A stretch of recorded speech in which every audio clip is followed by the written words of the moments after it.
Resulta que etimológicamente procrastinar deriva del verbo en latín procrastinare, que es postergar hasta mañana. Sin embargo, es más que postergar. La palabra también deriva de la palabra griego antiguo acrasia, que es hacer algo en contra de nuestro mejor juicio. Y pues bueno, seguramente ustedes en la universidad pues tenían entregas de tareas, de proyectos, tenían obviamente que entregar trabajos en donde en la medida que les daban más tiempo, pues la cosa se ponía peor porque de pronto uno desaprovechaba los primeros semanas y terminaba haciéndolo todo el mundo al final. Hasta que llega obviamente el tema de la tesis, ¿no? La tesis que en muchos casos se requiere para titularse, pues bueno, no es un trabajo cualquiera, es toda una investigación que si bien se hace, se programa durante todo un año, ¿no? Entonces, pues bueno, un estudiante que no procrastina, si es que existiese, pues programaría su tesis de esta manera, ¿no? Empezando de a poco, metiendo de más intensidad hacia la mitad de lo programado para cerrar muy fuerte y dar el último empujón y poder entregar la tesis de esa manera. Y créanme que yo intenté programarlo de esa manera. De hecho, lo hice. Pero pasó algo muy gracioso y trágico a la vez que seguramente algunos de ustedes entenderán. Pasaron los primeros meses y no hice absolutamente nada. Así que tuve que ajustar el plan. Y entonces los meses del medio, de una manera mágica, también pasaron y de verdad no escribí nada. Así que estábamos acá. Y luego 2 meses se hicieron un mes y luego fueron 2 semanas que se convirtieron en 3 días. Un día desperté y faltaban 3 días para la entrega. Así que pues hice lo que tenía que haber hecho. Escribí 90 páginas en 72 horas. No una noche, sino 2 noches seguidas, y se supone que no podemos los seres humanos vivir sin dormir 2 noches seguidas, pero bueno, ¿cuál fue el resultado? Obviamente una tesis muy mala, ¿no? Obviamente fue una tesis que no valió la pena y que después tuve que rehacer. Pero al final del camino, pues sí, la explicación es cómo pude dejar pasar tanto tiempo. En fin, ahora encima trabajamos con diferentes especialistas de la salud, con profesionales de la salud, entre ellos neurólogos. Y dentro de estos neurólogos, yo siempre les he platicado y tenía la duda de cuál es la diferencia entre el cerebro de alguien que no procrastina y de un procrastinador. Entonces les pedí su ayuda y a través de una resonancia magnética les encargué si podían escanear el cerebro de alguien que se asumiera como no procrastinador y el mío, porque sí, obviamente lo soy, ¿no? Entonces, la idea era compararlos y se los voy a presentar a continuación. Quiero que observen con atención a ver si pueden encontrar las diferencias. Entiendo perfecto que si no son especialistas en el cerebro, pues no puede ser tan obvio, pero echen un ojo. Bien, bueno, ese es el cerebro de alguien que no procrastina, ¿vale? Ahora, este es el mío. Hay una sutil diferencia, sutil diferencia. Ambos cerebros tienen a alguien que toma las decisiones racionales, pero el cerebro del procrastinador también tiene un mono de la gratificación inmediata. ¿Qué significa esto para el procrastinador? Bueno, significa que todo está bien hasta que sucede esto. El motor de las decisiones racionales tomará la decisión racional de hacer algo productivo, pero al mono no le gusta ese plan en absoluto.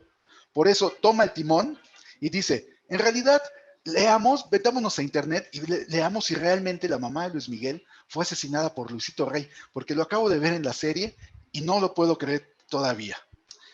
Y entonces después iremos hacia el refrigerador y veremos si hay algo nuevo en los últimos 10 minutos que acabo de ir. Para después entrar en una espiral de YouTube que empieza con videos de qué hubiera pasado si Tony Stark no hubiera muerto en la película de los Avengers y termina mucho, mucho, mucho tiempo después viendo entrevistas relacionadas con el actual candidato manoseador, ¿no? Entonces, pues sí, todo eso va a llevar evidentemente muchísimo, muchísimo tiempo, ¿no? Por eso no vamos a tener espacio para agendar tareas hoy. Lo siento, dice el mono. Pero ¿qué es lo que está sucediendo? Parece que el mono de la gratificación inmediata no es algo que uno quisiera al timón. Vive totalmente en el mundo actual, no tiene memoria del pasado, no conoce el futuro y solo le importan dos cosas, lo fácil y lo divertido. En el mundo animal, por ejemplo, eso funciona muy bien. Si eres un perro y te dedicas a no hacer nada, y solamente hacer cosas fáciles y divertidas, pues obviamente tu vida va a ser sumamente exitosa. Pero, y para el mono, por ejemplo, nosotros somos solamente otra especie animal. Y nosotros tenemos que dormir bien y alimentarnos y propagarnos a la próxima generación, que en épocas tribales también hubiesen funcionado bastante bien, pero obviamente no vivimos en épocas tribales. Vivimos en una civilización avanzada que el mono no sabe para qué es ni le importa, ¿no? Por eso es importante tener otro componente en el cerebro. ¿Se acuerdan bien? Sí, el motor de las decisiones racionales, que nos permite hacer cosas que otros animales no pueden. Podemos avisorar el futuro, podemos ver el panorama completo, podemos hacer planes a largo plazo. Y el motor quiere que tengamos eso en cuenta, quiere que hagamos lo que tiene sentido hacer en ese momento. Pero a veces tiene sentido hacer cosas fáciles y divertidas, como dormir, cenar o tomar un merecido descanso. Por eso es que sí hay un punto en donde converge el mono y el motor de las decisiones racionales. Y a veces están de acuerdo, pero otras veces tiene mucho más sentido hacer otras cosas, cosas más difíciles, cosas menos placenteras, por el bien del panorama general. Y es ahí donde entramos en conflicto. Para el procrastinador, ese conflicto suele acabar siempre de la misma manera, pasando mucho tiempo en esta zona naranja. Un espacio fácil y divertido, totalmente alejado del círculo del sentido, el cual es conocido por todos los procrastinadores y seguramente ustedes también lo conocen como el patio oscuro. El patio oscuro es el lugar donde ocurren todas las actividades de ocio y a veces en momentos en los que se supone que no deberían de ocurrir. La diversión que uno tiene en este lugar en realidad no es diversión, es una sensación muy rara porque es una diversión inmerecida, porque el aire está cargado de culpa, de temor, de ansiedad, de odio por uno mismo, todos esos sentimientos que tiene el buen procrastinador. Y la pregunta en esta situación es, ¿cómo con el mono al timón el procrastinador puede ir hacia esta zona azul, que es un lugar menos placentero, pero es en el que ocurren las cosas que son realmente importantes? Bueno, resulta que el procrastinador tiene un ángel de la guarda, que siempre lo cuida y vela por él en los momentos más oscuros, en los momentos en los que está al límite, el llamado monstruo del pánico. El monstruo del pánico está inactivo la mayor parte del tiempo, pero de repente se despierta cuando una entrega se aproxima demasiado, cuando hay peligro de vergüenza pública, un desastre en la carrera o alguna consecuencia aterradora. Y lo más importante, es a lo único a lo que le teme el mono. Por ejemplo, cuando Simeón y yo estábamos planificando este workshop, le dije, claro, yo lo organizo, por supuesto. Él se encargaría de la difusión del evento y yo de coordinar el contenido de las ponencias. Pero en medio de toda esa euforia, el motor de decisiones racionales me decía, ¿realmente tenemos claro lo que acabamos de aceptar? Hay que conseguir a los panelistas, diseñar toda la logística en medio de la carga habitual de trabajo. ¿Entendemos lo que va a ocurrir un día en el futuro? Tenemos que sentarnos a trabajar ahora mismo. Eso dijo mi motor de decisiones racionales. Pero mi mono me dijo, sí, claro, por supuesto, pero ¿por qué no primero abrimos Google Earth y nos posicionamos sobre Brasil y hacemos scroll, hacemos un zoom hasta 60 metros del suelo y después pasamos 2 horas y media haciendo scroll para terminar de nuevo en la superficie de Brasil para tener una mejor perspectiva del país? Y pues bueno, finalmente entre eso y otras cosas fue lo que terminamos haciendo. En medida de que las semanas se fueron consumiendo, Simeón decide anunciar a los panelistas en redes sociales. Y entonces de pronto vi mi cara y me vi mirándome fijamente. Y entonces, ¿quién creen que despertó? Pues sí, evidentemente el monstruo del pánico. El monstruo del pánico empezó a perder la paciencia y unos segundos más tarde todo el sistema ya era un caos. Y el mono, recuerden que le aterra el monstruo del pánico. Así que salió corriendo a esconderse a su árbol y finalmente el motor de las decisiones racionales tomó el timón. El monstruo del pánico explica todo el tiempo los comportamientos locos de la procrastinación. ¿Cómo es que una persona como yo puede pasarse semanas sin poder escribir la primera línea de una presentación y de pronto, de forma milagrosa, adquirir una ética de trabajo increíble?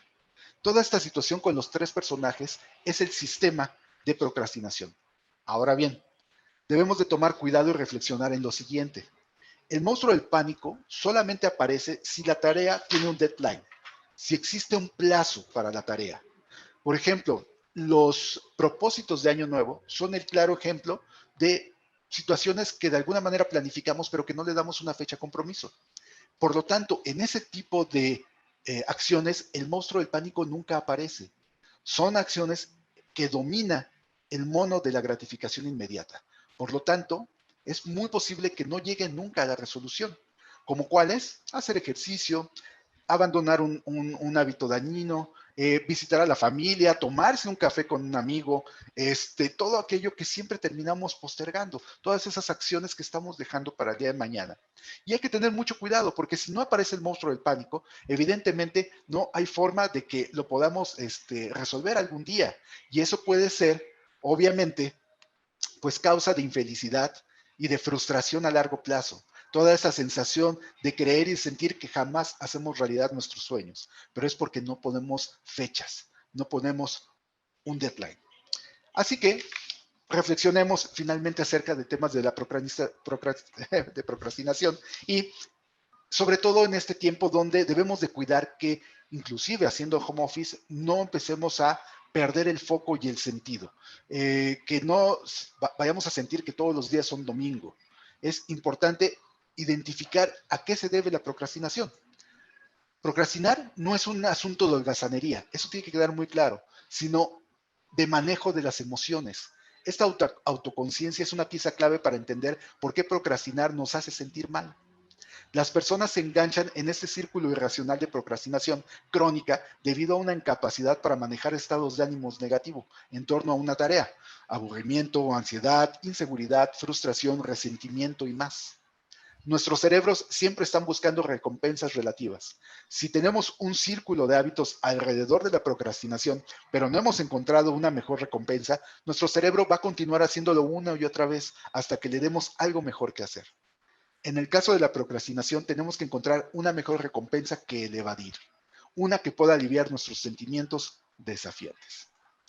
Y finalmente, y agradeciendo de verdad nuevamente su tiempo, su atención y estar con nosotros, pues bueno, no dejemos esa frase, no dejemos para mañana lo que podamos hacer hoy, pero más bien es la procrastinación es un problema de regulación de emociones, no de un problema de gestión de tiempo.